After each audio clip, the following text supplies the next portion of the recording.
الله الرحمن الرحيم. الحمد لله رب العالمين، والصلاة والسلام على سيدنا وعظيمنا وحبيب قلوبنا وشفيع نفوسنا أبي القاسم محمد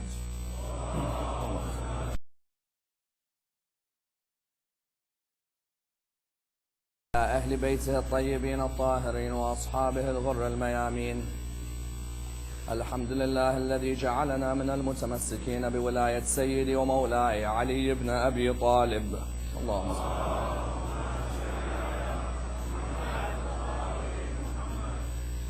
الحمد لله الذي هدانا لهذا وما كنا لنهتدي لولا أن هدانا الله. أما بعد، يقول الله في كتابه الكريم: بسم الله الرحمن الرحيم. وقرن في بيوتكن ولا تبرجن تبرج الجاهلية الأولى وأقمنا الصلاة وآتينا الزكاة وأطعنا الله ورسوله إنما يريد الله ليذهب عنكم الرجس أهل البيت ويطهركم تطهيرا.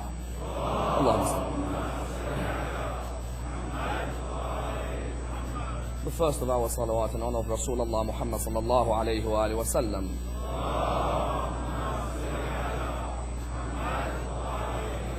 The second in honor of Ammar al-Mu'mineen Ali ibn Abi Talib.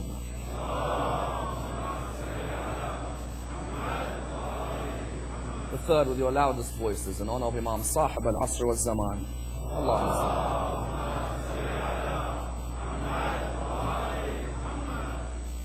Respected brothers and sisters, Assalamu alaikum wa rahmatullahi wa barakatuh. Ignorance is viewed as one of the spiritual diseases in the Islamic ethical system. As we know, the Islamic ethical system divides spiritual diseases into three: diseases of the intellect, diseases of anger, and diseases of our desires. And therefore there is a need to define these diseases in order that we are able to counteract them and ensure that they do not plague our communities. Because diseases of the intellect vary. As an example, one of the diseases of the intellect is doubt. When a human being constantly undergoes doubt and constantly doubts what solutions come towards the question that comes towards them, you find that they never achieve peace in their life, and that therefore this is seen as being one of the diseases of the intellect. Another of the diseases of the intellect, as an example, is to constantly be perplexed. There are people, in everything they encounter in their life, are perplexed with that which comes in front of them, and therefore scholars define this as one of the diseases of the intellect. But arguably the most important disease of the intellect, which affects many human beings, is the disease which is known as ignorance. As we know, ignorance can be individual as well as collective. And the idea that many of us would have gone through a period of ignorance in our life, as in many human beings would be ignorant of certain facts at times in their life, of certain figures at times of their life, maybe ignorant of certain parts of history, and therefore you find that ignorance may affect us on an individual level. Likewise, ignorance may affect a community, in the idea that when a community is stagnant and simply follows rituals without inquiring as to that which they follow, then you find that that community goes through a phase which is a phase of ignorance. That phase can be seen as being something quite dangerous, in the idea that a community which is plagued by ignorance is one that may have members who despise each other, may hate each other, may be jealous of each other, may be envious of each other. And therefore the religion of Islam sought to come forward in order to define this disease of ignorance, as well as to look at the different types of ignorance, and then offer a cure for those who are going through a period of ignorance. Because we find Ammar al-Mu'mineen in a quite beautiful line stating that our enemies are not the Christians and the Jews. Our enemy is our own ignorance. And the idea that many times we look for enemies outside, whereas the reality sometimes may be that the ignorance is from within. Therefore, when Islam came to define ignorance, it defined it with the Arabic word jahil. Because when a person who is an individual is ignorant, they refer to him as a jahil. If it's a collective period of ignorance, they refer to it as jahiliyyah. When there is a community where ignorance has gone deep, or a period of time which has plagued the thoughts of people, then they refer to that period as a period of jahiliyyah. And that's why within Islamic thought, ignorance is divided into two. Jahal basit wa jahal murakkab. What is the difference? Jahal basit is the jahal which is termed in the English language as simple ignorance. And that is what can affect many of us. And the idea that many of us may have a speciality in one field, but we are not so good in others. You may find many mathematicians who are not great historians, or many scientists who aren't so great in literature. Ignorance in the simple level is when a person acknowledges that they do not know every fact and figure. When a human being acknowledges that there are certain areas in my life which I am ignorant of. That's why we oppose the idea that ignorance is bliss. There is an idea that ignorance is bliss. Islam says no. Islam says the moment you recognize there is an area of your life where you have a certain ignorance, work on it. Stay studying it. So that area is removed from your life. You find, for example, some people admit that we are not so good with Islamic history, or we are not so good with jurisprudence. Very good. Simple ignorance is when you admit it. But then the idea isn't that ignorance is bliss. No, then the idea is that a person endeavors to work on those areas. That areas where I know I am not so bright in, or not so knowledgeable in, are areas that I have to work on. That's why Confucius used to say that real knowledge is knowing the extent of one's ignorance. And it's quite a beautiful line. Real knowledge isn't how many facts and figures you know. Real knowledge is when you know the extent of one's ignorance. When you know the extent of the areas which you're ignorant in, the idea is to look and work on those areas. Therefore, within the Arabic language, this was termed as jahal basir, simple ignorance, and that which affects many. Then there is a second type of ignorance which is much more dangerous than that, and that is called jahal murakkab. Jahal murakkab means compound ignorance. That's when you know you are ignorant of an area, but you are not willing to admit it. And that you find affecting many people whose ego does not allow them to lose an argument when they take part in it. They know that they don't know, but they come forward by saying that there's no way I'll allow you to defeat me in such a discussion. When you tell them, but you are lacking knowledge in this area, they say, no, my knowledge is sufficient to let me live my life. I don't need anybody to tell me that which I know and that which I don't know. And that type of person is an arrogant human being. Why? Because that type of person is the type of person who has not recognized that humility and wisdom is to say that I do not know. Humility and wisdom is to say I do not know, because there is not a single human being to have ever existed who can say that I know everything about this world. Apart from the Creator, nobody can say this. Yet compound ignorance is the idea that ignorance has become like a rock on that person. And that when you come and tell them you do not know, they say to you, how dare you tell me that which I do not know. That's why Amir al-Mu'mineen, Ali ibn Abi Talib, salawatullah wa salamu alayhi, Allahumma salam, in Nahj al-Balagha divides the human being's knowledge and ignorance into four. Listen to the words of the peak of eloquence. What does he say? He says, there are those who know and know that they know. And there are those who know but don't know that they know. And there are those who don't know and know that they don't know. And there are those who don't know and don't know that they don't know. When you see this man, you understand why the pride is there that we follow him. Because here you are talking of a human being on a completely different league to any of those who walked around him. How you divided humanity into those four is quite remarkable.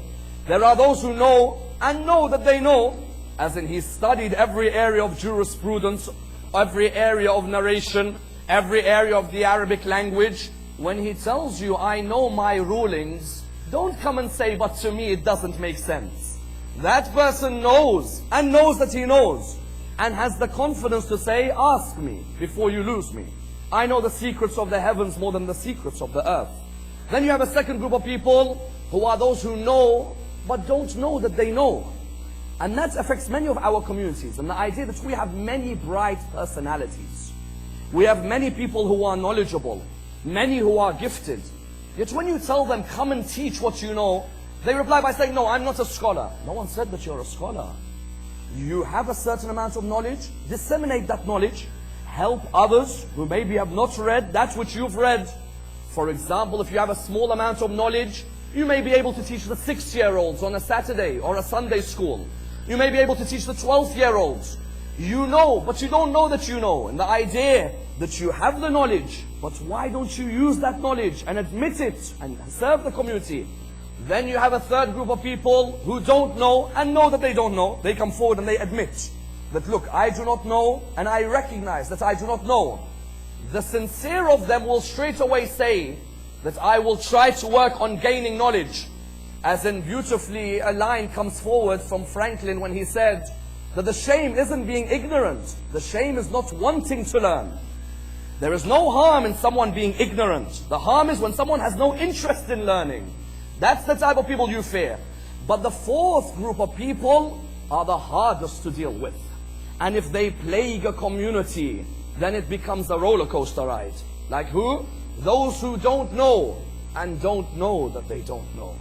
Martin Luther King used to say, the most dangerous thing that can come to a society is what? Is conscientious ignorance and what? Sincere ignorance and conscientious stupidity. And the idea that there are some people, unfortunately, they come forward with an ignorance where they don't know and don't know that they don't know. You come and tell him your ways are wrong. He'll say to you, who are you to tell me? You'll come and tell him that this doesn't accept within the Sharia. Who are you to say that to me? And therefore you find that fourth group of people, when they surround the society, that society is called a society of Jahiliyyah. That's why when historians discuss the period before our holy prophet announced his prophethood, what do they call that period? Jahiliyyah. The reason they call that period Jahiliyyah is because of the fact that it was a period of people who don't know and don't know that they don't know. They thought that their ways were right. Nobody can discuss their ways with them. They were always on the truth. And one thing those ignorant people never like is being told of change to the status quo. They are happy sitting in their positions. Don't change their position. The moment someone comes to try and tell them reform, they turn around and say, who are you to tell us? As an example, when you look at that period of Jahiliyyah, it's a period of extreme ignorance to the extent that Tarafa, one of the famous poets of Arabia, you know there were 7 poems which used to be hung on the Kaaba, the Mu'allaqat. He used to have a poem on the Kaaba. This poem exemplified what Jahiliyyah was. What did he say? He said, were it not for 3 things, this world would not be worth living in. Number 1, that on a cloudy day, I can rest myself with a female. Number 2, that when I am down, the drink of alcohol helps me. Number 3, anyone who violates me, I'll go ahead and kill them wherever I see them. That type of Jahiliyyah was compound ignorance. The people were subjugated to ideas that the more you drink alcohol, the more merry you become. Ideas that if anybody attacks your people, go and kill them. Don't ask what the reasons. Ideas that a female was just simply there to meet your desires. She had no other role. And you find that the period was one which was known as the first Jahiliyyah.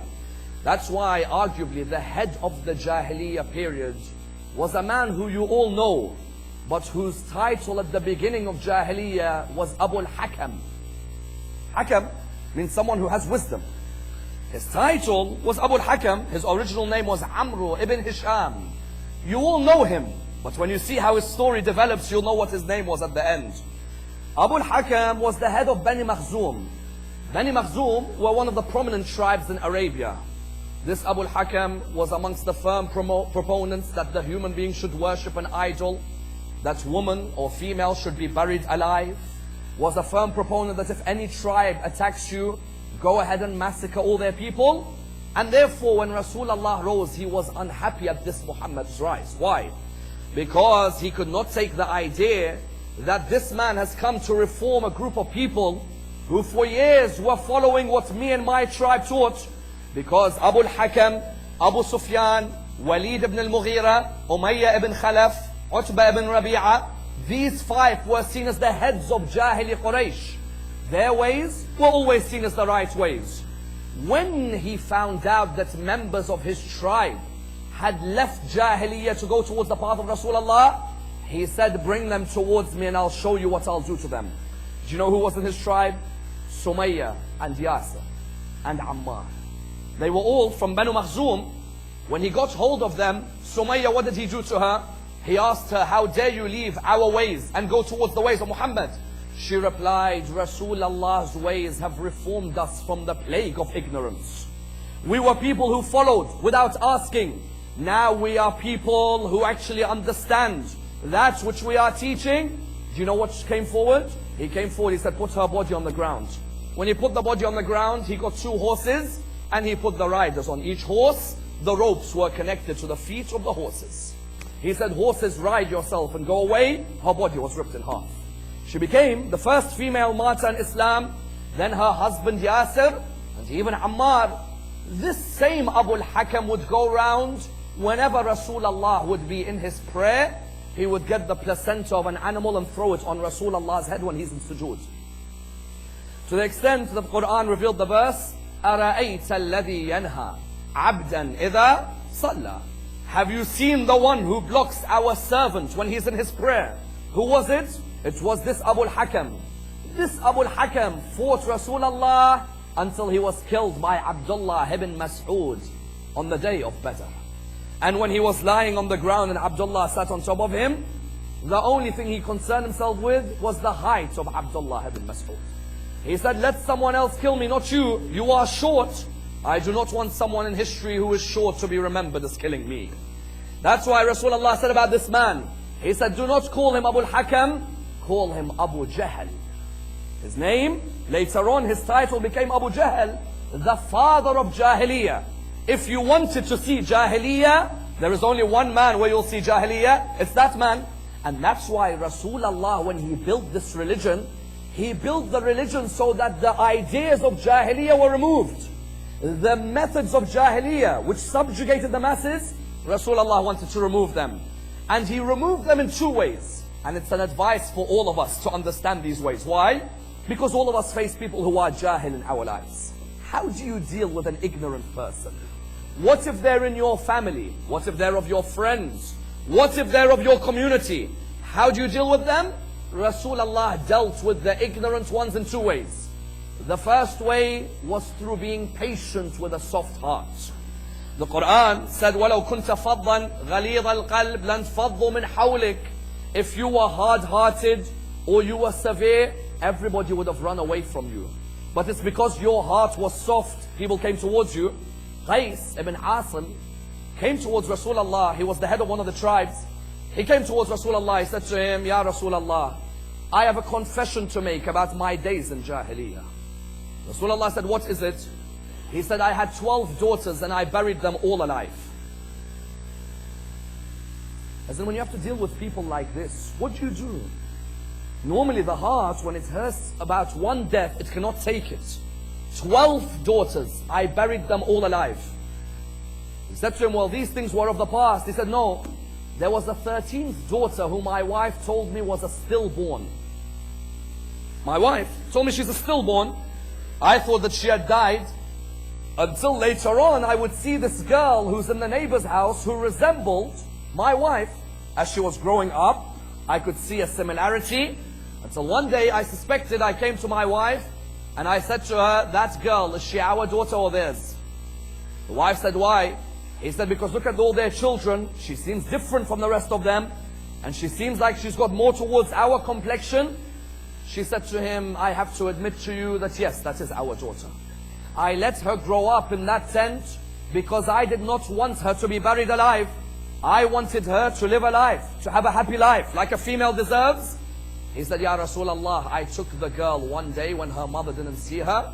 She was crying. But I took her. I said to her, come with me. She said, where are we going?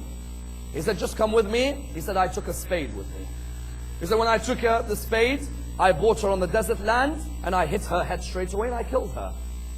When Rasulullah heard this, sometimes if you hear a jahil speak to you, you may reply by saying, how dare you say this? Get out.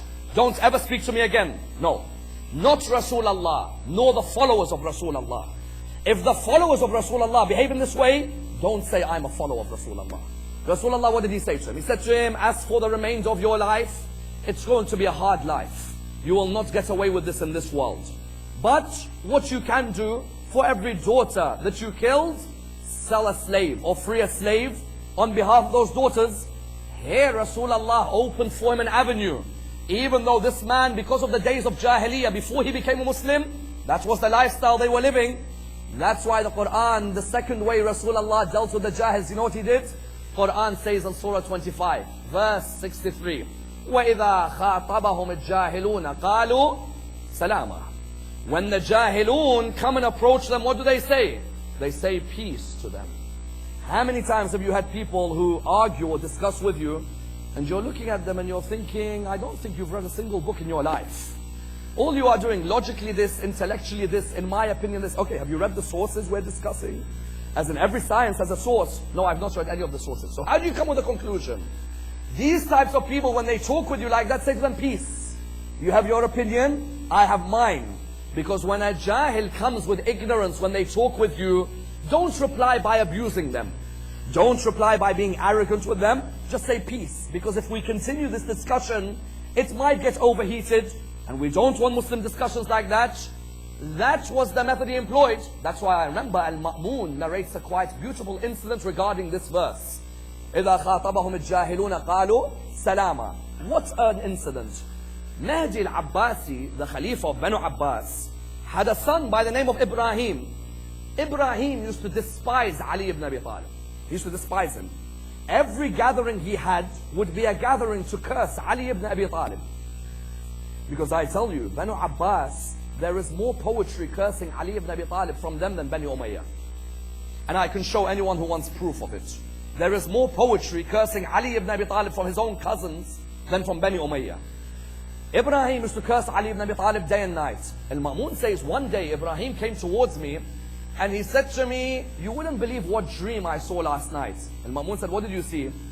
He said, I was walking towards a bridge and I saw Ali ibn Abi Talib near the bridge. He said, so what happened? He said, Ali ibn Abi Talib was saying to me, you go ahead of me. He said, I looked at him and I said to him, do you think you are Amir al-Mu'mineen? We are the people who lead the believers. So Ma'mun said, what did he say to you? He said to me, Salama, Salama, Salama. He said, what does he mean when he says Salama? Ma'mun said, you don't know what Ali ibn Abi Talib is trying to say to you? He said to him, no. He said, Ali ibn Abi Talib has replied to you in the exact way the Quran replies to ignorant people like you. Quran says, إِذَا خَاطَبَهُمُ الْجَاهِلُونَ قَالُوا سَلَامًا. In your dreams, you can't leave Ali ibn Abi Talib alone. In your dream, Ali ibn Abi Talib in your dream is showing you respect to go ahead of him. And in your dream, you are saying to Ali ibn Abi Talib, we should be the leaders of the believers. And therefore, he made it clear to him that this idea that when the ignorance approach you, whatever you do, don't lose your cool. Remain calm. If you are not going anywhere with them, then say to them peace. That's why one thing we must bear in mind is that our scales of who is ignorant is sometimes a scale which is very wrong. In our communities, we look more at the appearance than the heart. And that's a problem. Sometimes you find some people, if he sees someone with a long beard, automatically he's religious. And if he's someone without a beard, he's definitely not religious.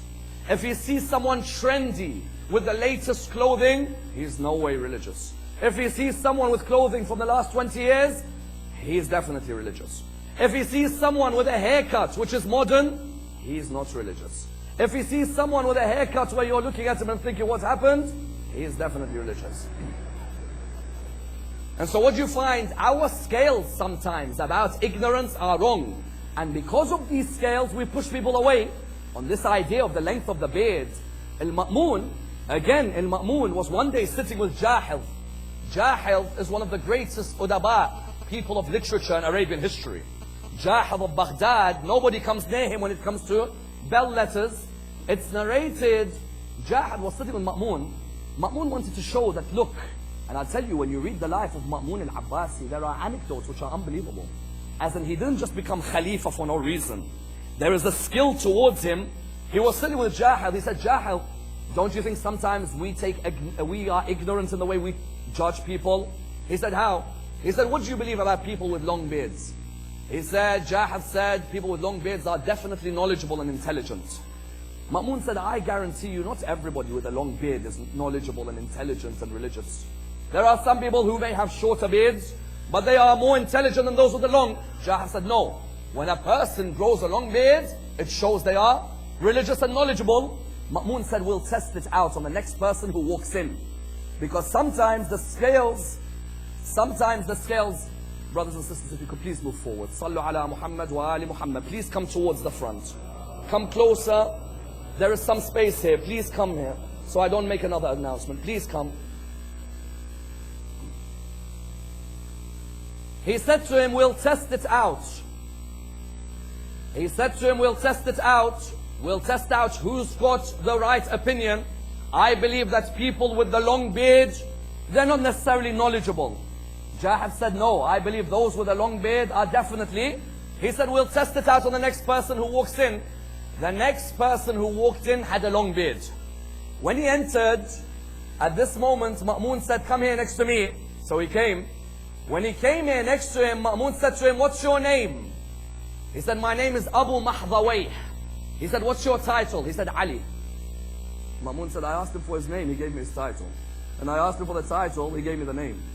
He said to him, what's your name? He said, Abu Mahdawayh. What's your title? Ali. So then Ma'mun said to him, I'd like to ask you a fiqh question. He said, go ahead, I'm ready to answer.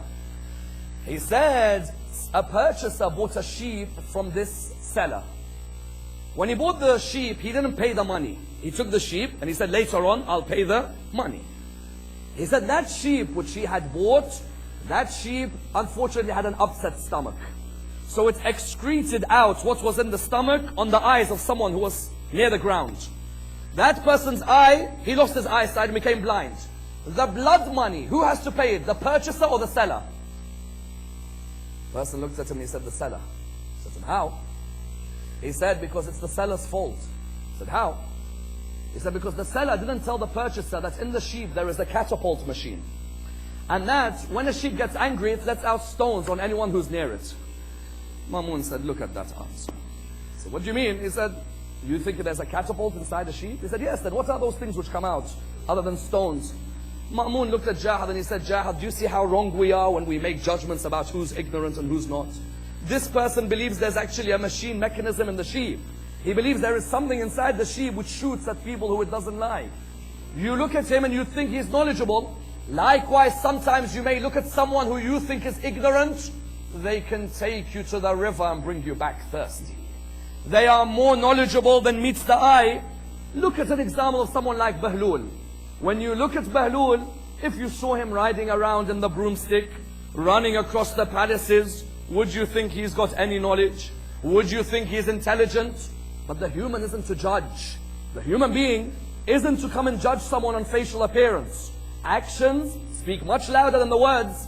That's why Bahlul one day showed Harun al-Rashid what exactly is the meaning of intelligence, even though he was doing it in an ignorant way.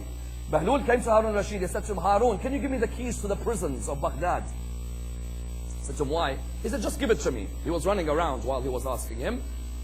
Harun said, why do you want the keys? He said, just give them to me. A few hours later, a messenger came to Harun al-Rashid and said to him that, oh Harun, there's a problem. He said, what is it? He said, all the prisoners have been released.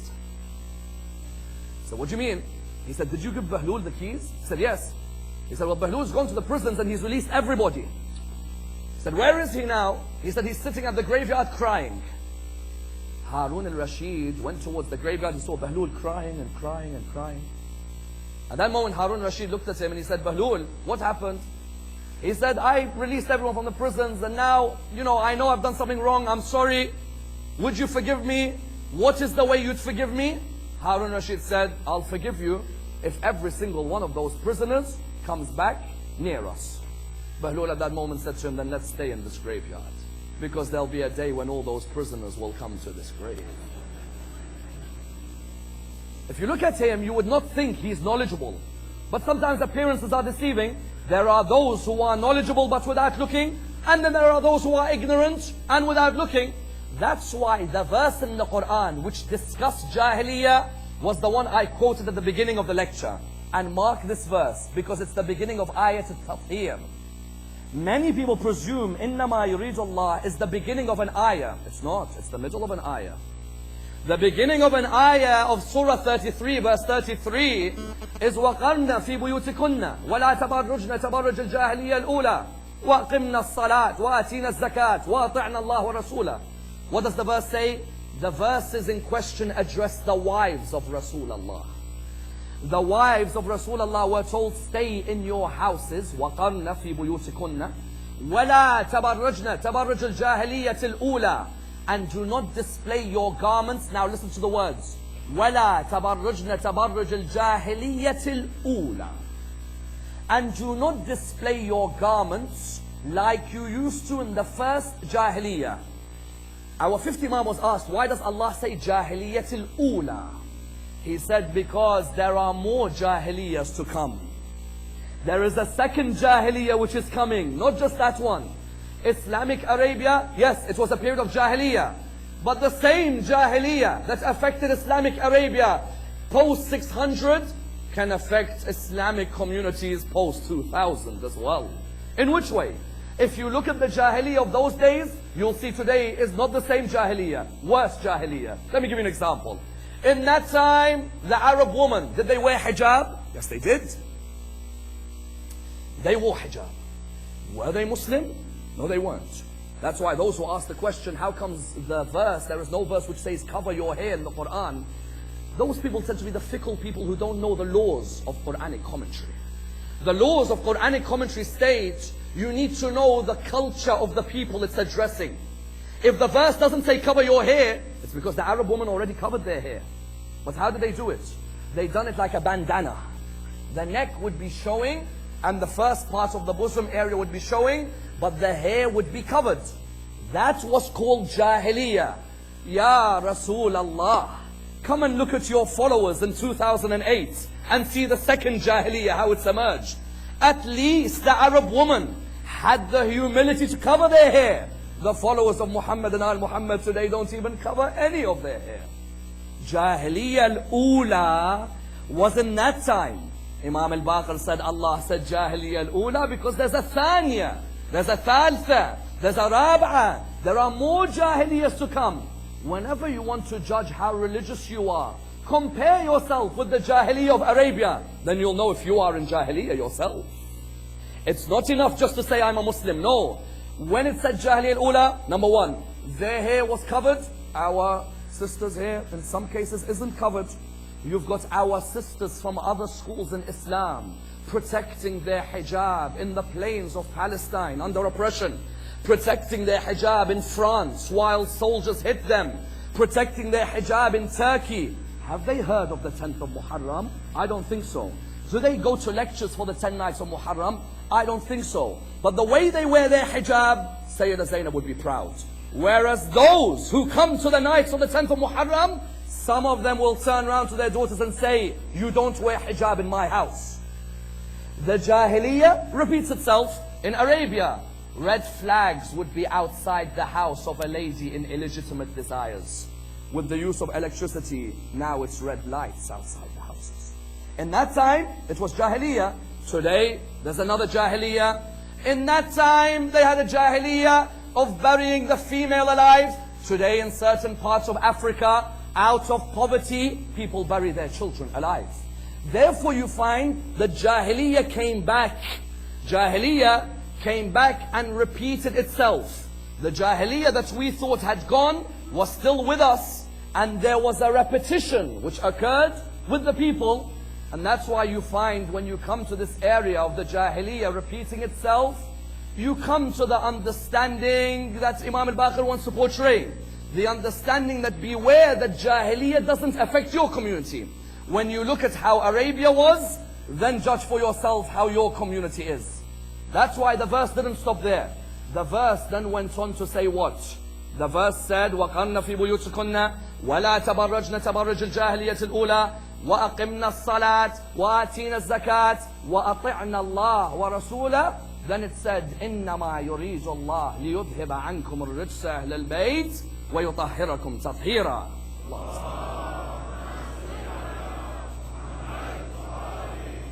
The question here arises, why would Allah talk about Ahlul Bayt in a verse that's discussing the wives of Rasulullah? Because you know there are many who come forward and say, Ahl al-Bayt isn't just Muhammad, Ali, Fatima, Hassan and Hussein. No. The whole verse talks about the wives, then the verse comes forward and does what?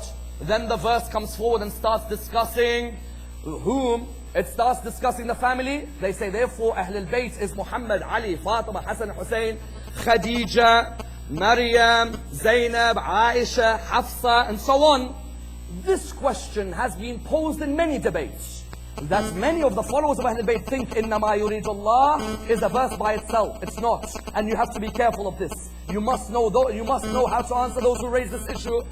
What is the answer? Does إِنَّمَا يُرِيدُ اللَّهِ refer only to Al Muhammad? Or does it also refer to the wives? It refers only to the Al Muhammad. Why? Because the first part of the verse speaks in the feminine only. Listen to the wording. وَقَرْنَ Noon. It's all feminine. في بيوتكن ولا تبرجن تبرج الجاهلية الأولى وأقمنا الصلاة وآتينا الزكاة وأطعنا الله ورسوله. It's speaking in the feminine, in the feminine, in the feminine. Then when it moves to ayat al-tathir, it begins إنما يريد الله ليذهب عنكم. Had it been in the feminine, إنما يريد الله ليذهب عنكن, it would have continued in the feminine. But no, it's moved on. إنما يريد الله ليذهب عنكم الرجس أهل البيت ويطهركم تطهيرا. Here the idea was what? In the first part of the verse, it was all feminine. Then Allah changes the grammar of the verse into the masculine. Someone will reply back and say what? Someone will reply back and say, okay, it's changed into the masculine. But in Arabic grammar, the masculine still means the feminine is included. Therefore, Muhammad, Ali, Hassan and Hussein, and Fatima, Khadija and the other wives.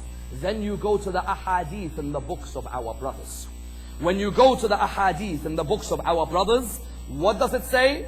The ahadith come forward and say that in Sahih Muslim, in the book which is known as Fada'il al-Sahaba, the merits of the Sahaba, in Sahih Muslim, it says this verse, the narration is from Aisha, that there was a black cloth from the camel hair known as the kisa, hence hadith al-kisa, where Rasulullah gathered Fatima al-Zahra, he gathered Imam Hassan, gathered Imam al-Hussein, gathered Amir al-Mu'mineen. Then the verse was revealed, إِنَّمَا يُرِيدُ اللَّهِ لِيُذْهِبَ عَنْكُمْ.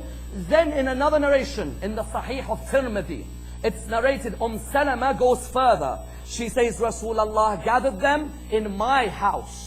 And that when he gathered them, I came to Rasulullah. I said, Ya Rasulullah, can I join with these 5? And the reply was, you are good, but this is reserved for these 5.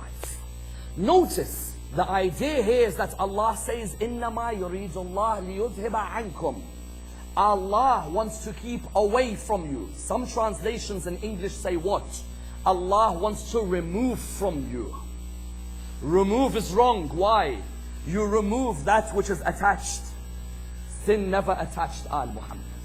Jahiliyyah never attached Al Muhammad.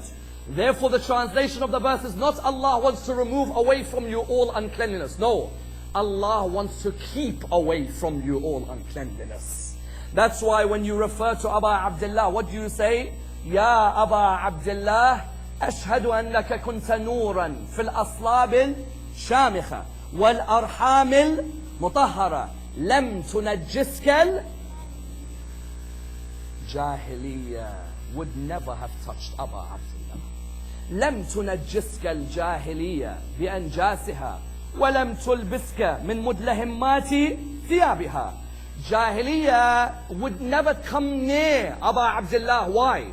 Because he was brought up in the house of infallibility, in the house of people who were error-free, those who were purified by the grace of Allah subhanahu wa ta'ala. When Aba Abdullah rose on the 10th of Muharram, do you know why he rose? He rose against Jahiliyyah. How? Because the man who he rose against was the very embodiment of Jahiliyyah. The same Aba Abdullah, his father had fought in Badr against whom? Against the grandfather of the man he fought in Karbala. It wasn't a war between Hashim and Umayyah. It was a war between Islam and Jahiliyyah. That's the war. That's why, how do you prove that it was a war against Jahiliyyah? You can prove it in 3 different ways. And this is vital for us to understand.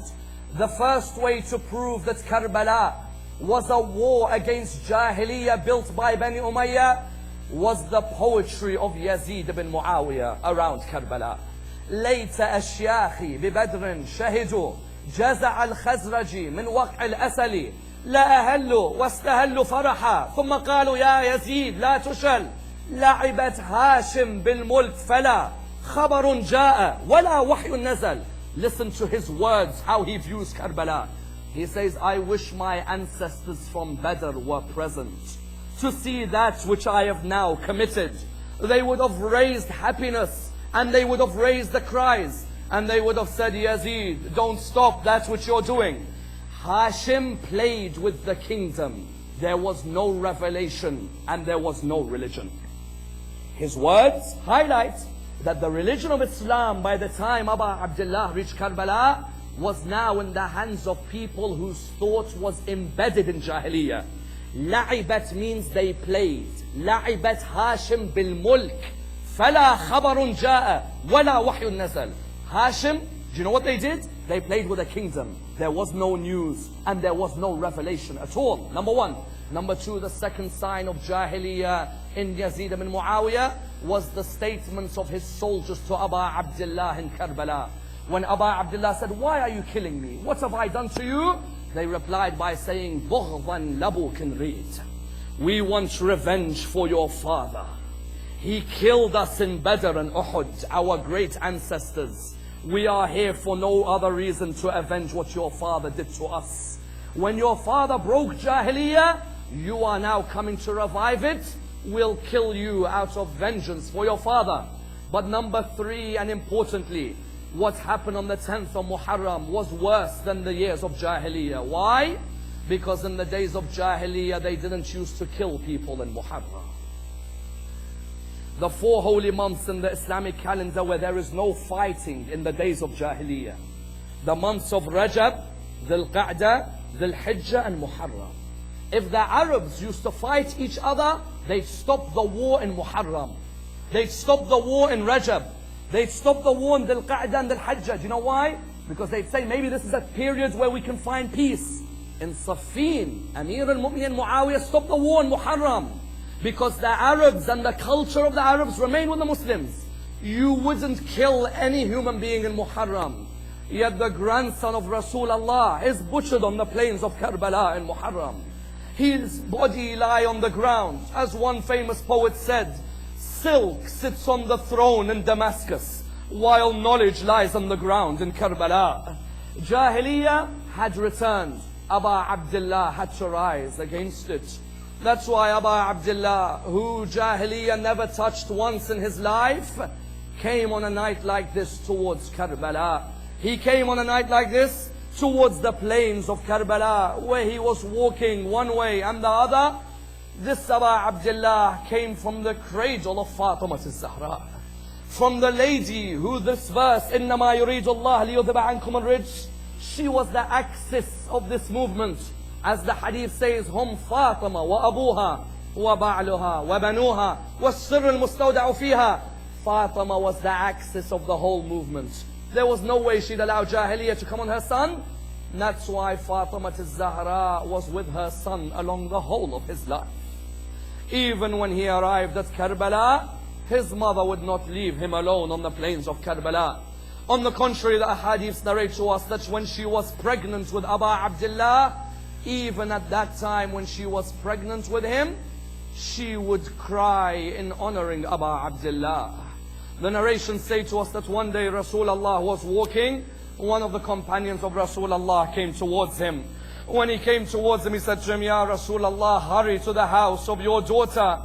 When Rasulullah said, why? He said, because Fatima al-Zahra has fallen. She was pregnant with Abu Abdullah al-Hussein. Rasulullah hurried to the house. He saw Fatima al-Zahra there on the ground. When he came towards her, he said, Fatima, what is wrong? She said, هذا الحسين يكلمني, هذا الحسين يخاطبني. Oh my father, this Hussein speaks to me. This Hussein calls out to me. He said to her, what does he say? She replied, يقول أنا الغريب. He says that I am a stranger. Ya Rasulullah, will Abu Abdullah die as a stranger? He said, yes, there'll be a day when Abu Abdullah is a stranger on the plains of Karbala. The following day, again Rasulullah is called, that Fatima is alone on the ground. He comes towards the house, he sees her crying. He says to her, my daughter Fatima, tell me what is wrong. She says, Ya Rasulullah, هذا الحسين يكلمني, هذا الحسين يخاطبني. He said to her, what does he say? She says, يقول أنا العطشان. I am the one who is thirsty. Ya Rasulullah, will Abu Abdullah die thirsty?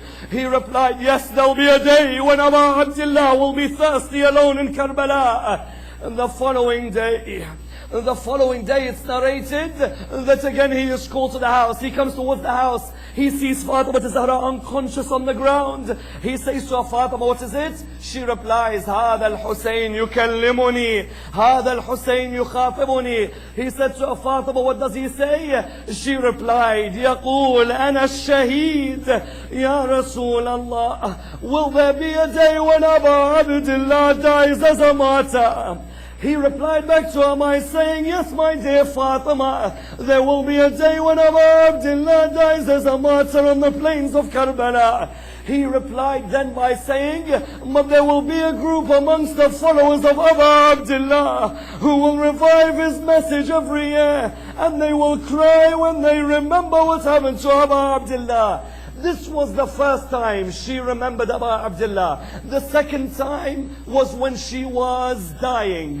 When she was dying, Amir al-Mu'mineen was next to her. When he was next to her, at that moment when he was next to her, he came towards her. When he came towards her, she said to him, Ya Amir al-Mu'mineen, I have one wish.